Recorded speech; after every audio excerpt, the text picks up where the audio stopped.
ఒక మంచి విషయం వింటున్నాం. అది విని ముగించేలోగా అది తలకిందులు మారుతుంది.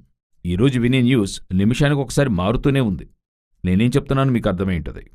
ఒక సీజ్ఫైర్ ఏర్పడుతుంది అంటే రాత్రికి రాత్రి ఒక సముదాయము, ఒక జాతిని నాశనం చేస్తాం అని అమెరికా అధ్యక్షుడు చెప్పాడు. వెంటనే ఒక 3 గంటల్లోగా ఒక సీజ్ఫైర్ వచ్చింది, అంతా కూడా మారిందని చెప్పారు. సో అంతా కొంచెం ఊపిరి పీల్చి వదిలేలోగా మరికొంతసేపట్లో లెబనాన్ మీద ఇస్రాయెల్ దాడి చేసి ఒక 250 మంది మరణించి మరలా ఉద్రిక్తత ఏర్పడింది. అంటే ఇది ఎలాగుందంటే నిమిషానికి బిక్కుబిక్కుమంటుంది గదా, ఆ స్థితిలోని లోకం వెళుతూ ఉంది. దీని గూర్చిన కొన్ని విషయాలు ఈరోజు చూడబోతున్నాం. రండి నిన్నటి వరకులోనికి వెళ్దాం. మొదటిగా ఈ వార్ న్యూస్నే చూస్తూ ఉన్నాం. అంతమవుతుందా లేదా, జరుగుతుందా జరగదా, ఎక్కడికెళ్ళి ముగిస్తుంది, ఏమవుతుందని చెప్పి ఒక్కొక్క రోజు ఒక్కొక్క వైపు మలుపు తిరుగుతోంది. అయితే నిజమేంటంటే ఈ వార్ ఇంకా యాక్టివ్గానే ఉంది. ఈ వార్ ముగింపుకొచ్చినట్టుగా తెలియలేదు. ఒకవేళ పైనున్న నిప్పు కొంత ఆరినట్టుగా ఉంది, అయితే లోన ఇంకా మండుతూనే ఉంది. ఎప్పుడైనా అవి బయటికి రావచ్చు, ఆ స్థితిలోనే ఉంది.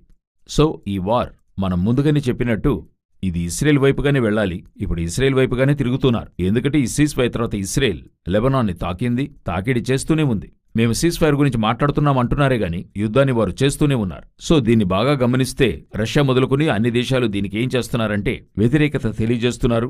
అయితే ఇది మరో ఘట్టముగా ఇప్పుడు ఇరాన్ నుండి తర్వాత ఎక్కడికెళ్తుందని చూసినట్లయితే ఇస్రాయేల్కి రష్యాకైనా ఆ వార్గానే మారాలి. సో అటువైపుగానే వెళుతోంది. ఇస్రాయేల్ చేసిన ఈ లెబనాన్ మీద కొట్టింది ప్రపంచమంతటా ఒక రాంగ్ ఇమేజ్ క్రియేట్ అయింది. సో ఖచ్చితంగా ఈ వార్ మరో స్థాయికి వెళ్తోంది. ఇందులో చాలా కాలంగా మేము చెప్తున్న విషయం ఇప్పుడు మరో ఘట్టంగా లోనికొచ్చింది. అదే నెక్స్ట్ చూడబోతున్నాం.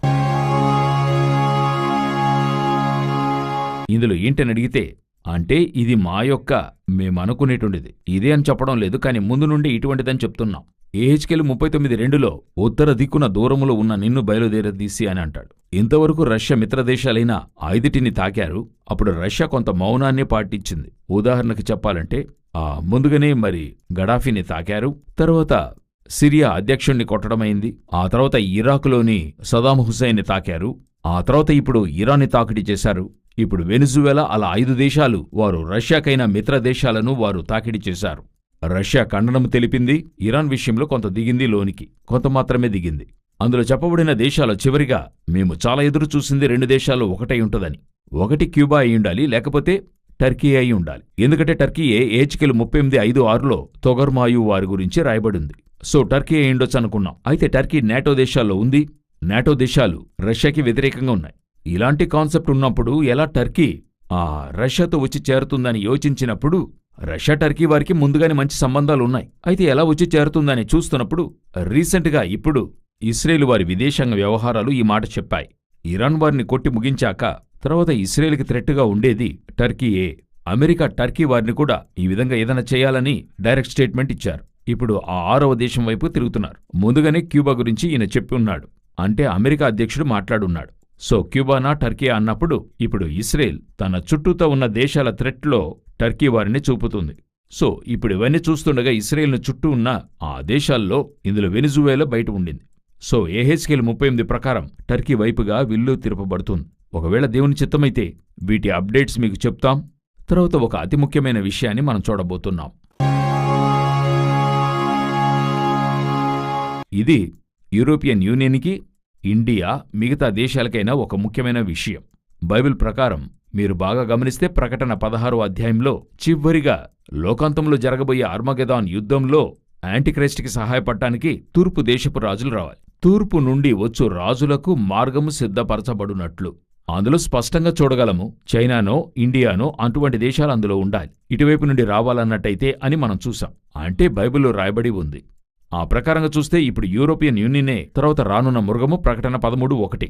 ఇప్పుడు అక్కడ కొంచెంగా ఒప్పందాలు ఆస్ట్రేలియాతోనూ ఇండియాతోనూ చైనాతో ఒప్పందాలు చేసుకుంటారు. ఇప్పుడు ఆస్ట్రేలియా ఇండియాతో చేసుకున్నారు, నిరాటంకమైన ఒప్పందం చేసుకున్నారు. సో ఇవన్నీ ముందుగా చూసిన విషయమే. ఇప్పుడు ఏం జరిగిందని అడిగితే ఈ యొక్క విషయంలో ఇరాన్ ఇస్రాయేల్ మధ్య సమస్య చూస్తే ఇండియా వారి స్ట్రాటజీ చాలా బాగుంది, చాలా చక్కగా బ్యాకప్ చేశారు అని చెప్పి యూరోపియన్ యూనియన్ ఇండియాని బాగా పొగిడింది. అయితే ఏంటి విషయమని అడిగితే ఇందులో చాలా భిన్నాభిప్రాయాలు ఉన్నాగానీ యూరోపియన్ యూనియన్ ఇండియాతో చాలా దగ్గర కావడం మనం చూస్తూ ఉన్నాం. సో ఇది అట్లే తూర్పు దేశపు రాజులు మరలా ఈ యూరోపియన్ యూనియన్తో కలవడం మనం చూస్తూ ఉన్నాం. ఈ యూరోపియన్ యూనియన్ గురించి మరొక ముఖ్యమైన విషయము ఉంది. మనం ముందుగానే దీని గురించి చెప్పి ఉన్నాం. ఏంటని అడిగితే అమెరికా మరి తగ్గుతుంది, యూరోపియన్ యూనియన్ లేస్తుంది అని చూసాం కదా. ఇప్పుడు మీరు చూశారంటే నేటో దేశాలకు ఈ అమెరికా మధ్య చీలికలు పెద్దదవుతూ ఉన్నాయి. ఇలా పెద్దదయ్యే కొద్దీ సమీపములో హంగేరీకి వెళ్లిన వైస్ ప్రెసిడెంట్ ఆఫ్ అమెరికా ఆయనేం చేశాడో చూస్తే ఇప్పుడు యూరోపియన్ యూనియన్కి వీళ్లకి అగేన్స్ట్గా మాట్లాడాడు. ఏం చెప్పాడంటే యూరోపియన్ యూనియన్ తీసుకున్న స్ట్రాటజీ తప్పు, ఇది ఆమోదయోగ్యంగా లేదన్నట్టుగా ఈ కార్యాలను గురించి మాట్లాడాడు. అంటే యుక్రెయిన్ విషయంలో మాట్లాడుతూ వీటిని చెప్పడం అయ్యింది. సో యూరోపియన్ యూనియన్కి అమెరికాకి మధ్య చీలికలు పెద్దదవుతూ ఉన్నాయి. యూరోపియన్ యూనియన్ లేస్తుంది, అమెరికా పతనమవుతుంది. చివరిగా ఒక అతి ముఖ్యమైన విషయాన్ని మీతో చెప్పి ఈ నిన్నటి వరకు ముగించబోతున్నా. ఇది సమీపంలో సర్వే నివేదిక చేయబడింది. ఈ నివేదిక ఆస్ట్రేలియా వారిచ్చారు.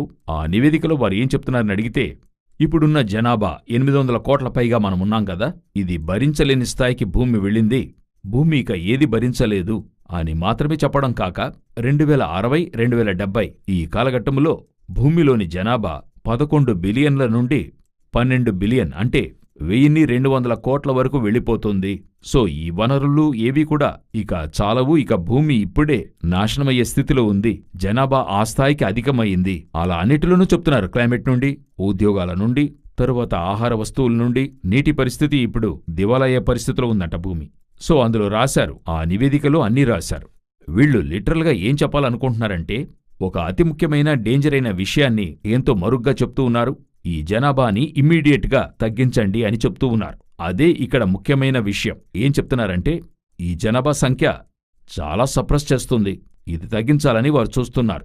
2030లోగా డీపాపులేషన్ చేస్తారనేది మనం పలు వీడియోల్లో పలు స్థలాల్లో చూస్తున్నాం, మనము అవి చెప్పి ఉన్నాం.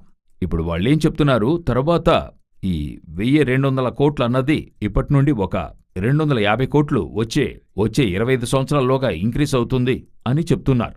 సో వాళ్ళు ఈ 250 కోట్లు అన్నది ఎంతో ముఖ్యంగా మెన్షన్ చేస్తున్నారు. ఇక భరించదు, ఇప్పుడున్న పరిస్థితి తీవ్రతలో ఉంది, ఈ 250 కోట్లు భరించలేము. సో వాళ్ళు ఈ 250 కోట్లను తగ్గించే ఈ ప్లాన్ తర్వాత ఏం చేయాలని అనుకుంటున్నారు. ఇది ప్రకటన 6/8కి అట్లే పర్ఫెక్ట్గా తీసుకెళ్తుంది. భూనివాసులను చంపుటకు భూమి యొక్క 4వ భాగం పైన అధికారం వానికి ఇవ్వబడెను. ఈరోజు 4వ భాగం అంటే 200 కోట్లు. ఈ బైబిల్లో రాయబడింది 1900 సంవత్సరాల క్రితం. అదే ఒక విషయాన్ని ఈరోజు వారు మాట్లాడుతున్నారు. సో అటువంటి కార్యాల్లో ఇమిడి ఉండమంటున్నారు. వాటికైనా యాక్షన్స్ చాలా వేగంగా తీసుకోవాలని చూస్తూ ఉన్నారు. వాళ్ళేం చేస్తున్నారు, ఏం చేయబోతున్నారనేది పలు సందేశాల్లో మేము మీతో చెప్పి ఉన్నాం. ఇప్పుడు అటువంటి ఒక ముఖ్యమైన విషయాన్ని వారు చేయని ఆరంభిస్తూ ఉన్నారు. ప్రభు చిత్తమైతే, రాకడ ఆలస్యమైతే మరొక కార్యక్రమంలో మిమ్మల్ని కలుసుకుంటాం. మా పరిచర్యకై ప్రార్థించండి. ఇదే సందేశం వైటీవీలో వస్తుంది, అందులోనూ చూడండి. God bless you.